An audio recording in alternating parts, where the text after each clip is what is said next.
चुनाव अपनी चरम सीमा पर है और हरियाणा प्रदेश के लोगों ने भी मन बना लिया है। तीसरी बार भाजपा की सरकार।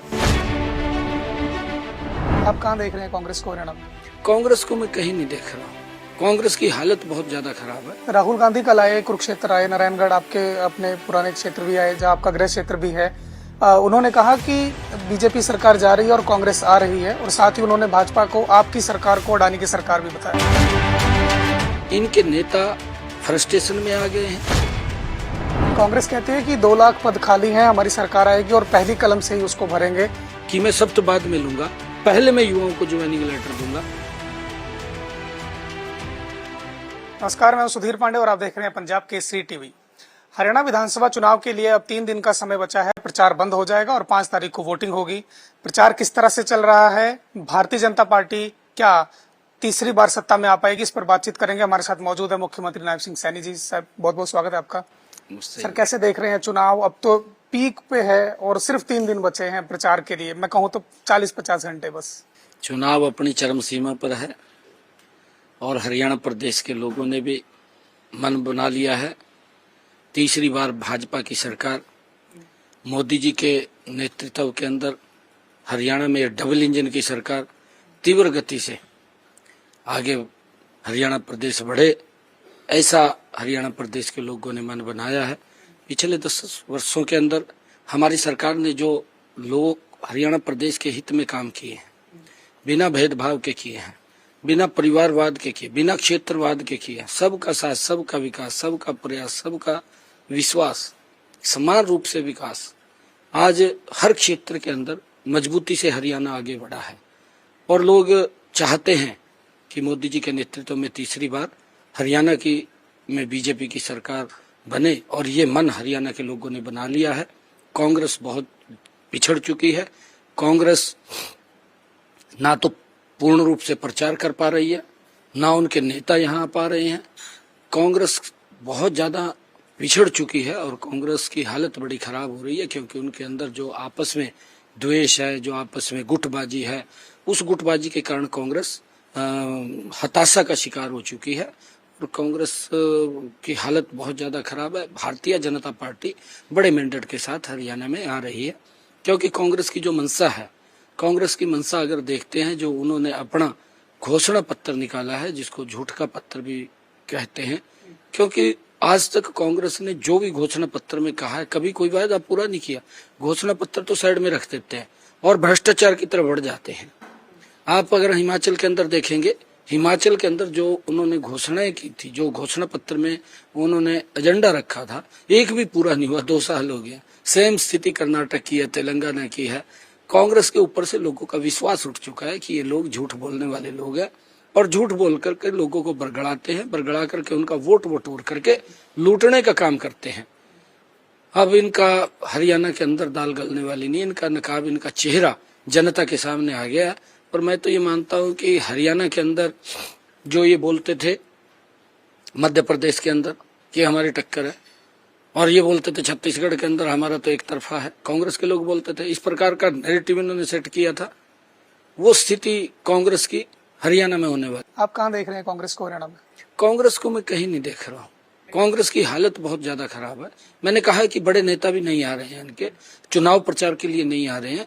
उनको विश्वास नहीं है कि हम यहाँ सत्ता में आ जाएंगे, क्योंकि कांग्रेस के प्रति लोगों का जन विश्वास था, वो खो चुके हैं। कांग्रेस की दुकान खाली हो चुकी है। उसके अंदर सिर्फ झूठ का सामान है, उसके अंदर और कोई सामान नहीं। राहुल गांधी कल आए, कुरुक्षेत्र आए, नारायणगढ़ आपके अपने पुराने क्षेत्र भी आए, जहाँ आपका गृह क्षेत्र भी है। उन्होंने कहा कि बीजेपी सरकार जा रही है और कांग्रेस आ रही है, और साथ ही उन्होंने भाजपा को आपकी सरकार को अडानी की सरकार भी बताया। देखिए, उसके पास 2 शब्द हैं। आप पिछले 10 वर्षों से अगर देखेंगे, इन्हीं 2 शब्दों को लेकर के राहुल गांधी अपनी यात्राएं कर रहे हैं। इससे आगे कुछ नहीं बोलते। अडानी का नाम लेंगे या बीजेपी जा रही है और कांग्रेस आ रही है, इस प्रकार की बातें बोल लेंगे। यही बातें इनके पास है और कुछ इनके पास बोलने के लिए नहीं है। कांग्रेस पार्टी हताश का शिकार हो चुकी है। इनके नेता फ्रस्ट्रेशन में आ गए हैं, क्योंकि लंबे समय तक अगर जो व्यक्ति सत्ता के अंदर रहा हो और उसने आकर के गारंटी देनी पड़े, दुर्भाग्यपूर्ण है कि मैंने पहली बार ये देखा है कि कोई राजनीतिक दल ने अपना 2 बार घोषणा पत्र जारी किया। ये इतिहास में पहली बार हुआ है। ये क्योंकि लोगों का विश्वास खो चुके हैं लोग इनके, ना तो घोषणा पत्र के ऊपर जो झूठ का पत्र है उसके ऊपर तो विश्वास करने का मतलब ही नहीं है।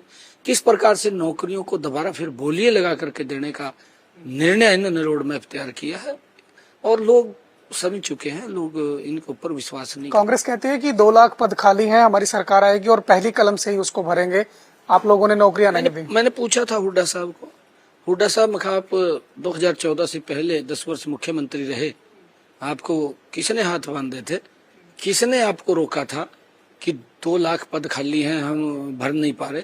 आपने भर देने चाहिए थे। कितनी नौकरी दी, किस आधार के ऊपर दी, ये भी मैंने पूछा था।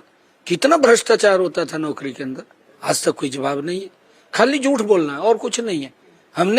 मैंने पिछले दिनों 50,000 नौकरी की बात कही थी जब मुझे जिम्मेवारी मिली कि मैं 50,000 युवाओं को नौकरी दूंगा। 15,000 को ज्वाइनिंग लेटर दे दिया है और 32,000 युवाओं के रिजल्ट तैयार हैं। रिजल्ट हम निकालने लगे थे, ये लोग कोर्ट में चले गए, चीफ इलेक्शन कमीशन पे चले गए और जाकर के कहा कि आचार संहिता लग रही है, रिजल्ट निकाल रहे हैं, ये रिजल्ट ना निकाले। हमने कहा हम नहीं निकालेंगे और मैंने घोषणा करनी पड़ी, मैंने ये कहना पड़ा कि मैं इन जो रिजल्ट इन्होंने रुकवाए हैं, जो एक युवाओं के जो हितैषी का दम भरते थे और युवाओं के बड़े दुश्मन निकले हैं, ये लोग जो ये बात बोल रहे हैं कि इनका रिजल्ट ना निकले, मैंने ये कहना पड़ा कि मैं सख्त बाद में लूंगा, पहले मैं युवाओं को ज्वाइनिंग लेटर दूंगा। 32,000 युवा हमारा आज रिजल्ट तैयार है और 8 तारीख के बाद उनको हम रिजल्ट निकालेंगे और उसके बाद सभी बच्चों को बुलाएंगे, फिर हम ज्वाइनिंग करेंगे। कितना बड़ा मुद्दा समझ रहे हैं सर बेरोजगारी को हरियाणा में? नहीं, देखिए ऐसा नहीं है, मुद्दा तो बेरोजगारी का ये सबके लिए होता ही है और उसके अंदर संसाधन क्या क्या खड़े किए हैं, सरकार की नीति क्या है, सरकार की नीयत क्या है इसके प्रति काबू पाने के लिए। कांग्रेस की तो जीरो दिखाई देती है, जितने की भी है उसके अंदर भी और इस प्रकार का सिस्टम कांग्रेस का है कि बेरोजगारी और बढ़े। इसको लेकर के कांग्रेस पार्टी लगातार इस प्रकार के काम करती रहती है कि लोगों को लाइन में खड़ा करना, लोगों को परेशान करना, लोगों को हर चीज से तंग करना, ये कांग्रेस की मेंटलिटी है और लोग इस बात को समझ चुके हैं, इनकी बात में आने वाले। आपने घोषणा पत्र की बात की, कांग्रेस कहते हैं कि हमने 2000 महिलाओं के लिए कहा, आपने 100 फालतू कर दिया, 2100 कर दिया और जो स्कूटी देने का वादा है और जो 500 सिलेंडर देने का वादा है वो कह रहे पहले क्यों नहीं किया आपने? नहीं, हमने तो पहले किया।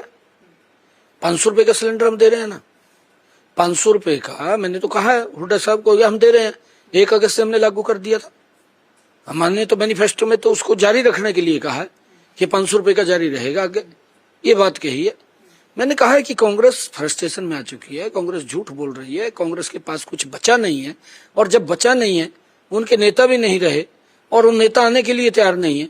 नेता अगर आते हैं तो यहाँ पर्यटन की दृष्टि से आते हैं, घूमने के लिए आते हैं, वो देखते हैं कि हरियाणा में पिछले 10 वर्षों में अच्छे काम हुए हैं, अच्छी सड़कें बनी हैं, अच्छा इंफ्रास्ट्रक्चर खड़ा हुआ है, वो घूमने के लिए आते हैं। आए वो घूम करके जाएं, परंतु राहुल गांधी आया, हरियाणा के कुछ युवाओं के, कुछ किसानों के, कुछ महिलाओं के सवाल हैं, दलितों के सवाल हैं, ऐसी समाज के सवाल हैं कि वो अगर दें तो अच्छा है। हरियाणा का युवा जानना चाहता है कि आपकी हुड्डा साहब की सरकार थी, उस सरकार के अंदर नौकरी पर्ची खर्ची से मिलती थी, क्यों? उसके ऊपर कुछ बोल करके जाए। और हमारे किसान ये पूछना चाह रहे हैं कि भोले भाले किसानों की जमीन को लूट करके दामाद को देने का काम करते थे, क्यों? उसके ऊपर कुछ बोल करके जाए, उसको लेकर के भी आना चाहिए था। और हमारे दलित हरियाणा का एससी राहुल से ये पूछना चाहता है, आपने अमेरिका में जाकर के ये कहा कि हम आते और आरक्षण को खत्म करेंगे, आपकी मंशा क्या है? आप किस मुंह से यहाँ पर आए हैं? आप बताने का काम करें, क्यों? आपकी सोच क्या है? हमारी महिलाएं राहुल से पूछ रही हैं कि आपने झूठे वायदे किए थे, 1500 रुपए हिमाचल में महिलाओं को देने के लिए, 300 यूनिट बिजली देने के लिए कहा था और 1 लाख नौकरी युवाओं को देने के लिए कहा था। हमारी महिलाएं ये पूछ रही हैं कि आप वहां क्यों नहीं जा रहे हिमाचल में? आपने क्यों ये झूठे वायदे किए थे? 2 साल हो गए हैं, पूरे क्यों नहीं हुए? क्या कारण है? बताने का काम करें।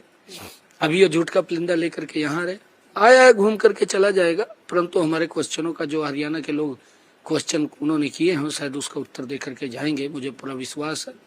और हरियाणा मजबूती से आगे बढ़ रहा है। सर 2019 की अगर मैं बात करूँ, एक दो सवाल लूंगा बस, खत्म करूंगा। 2019 में आप लोगों ने 75 पार का नारा दिया था और 40 रह गए। अब की बार आपने नारा नहीं बीजेपी की दिया। सरकार आ रही है, एक तरफा बीजेपी की सरकार आ रही है, काउंटिंग मत करिए।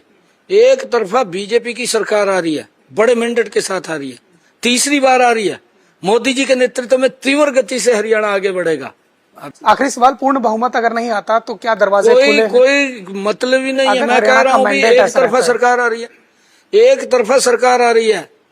छोटे आप दलों के लिए बहुमत की दरवाजे बात करें, खुले। मैं कह रहा हूँ एक तरफा सरकार आ रही है। आप 8 तारीख इंतजार करिए ना, आपको 10 बजे पिक्चर क्लियर हो जाएगी। हरियाणा के लोगों ने मन बना लिया है, तीव्र गति से हरियाणा का विकास होगा। और मैं हरियाणा के लोगों को इस बात से आश्वस्त करता हूँ, किसी के सम्मान में 0% भी कमी नहीं आएगी।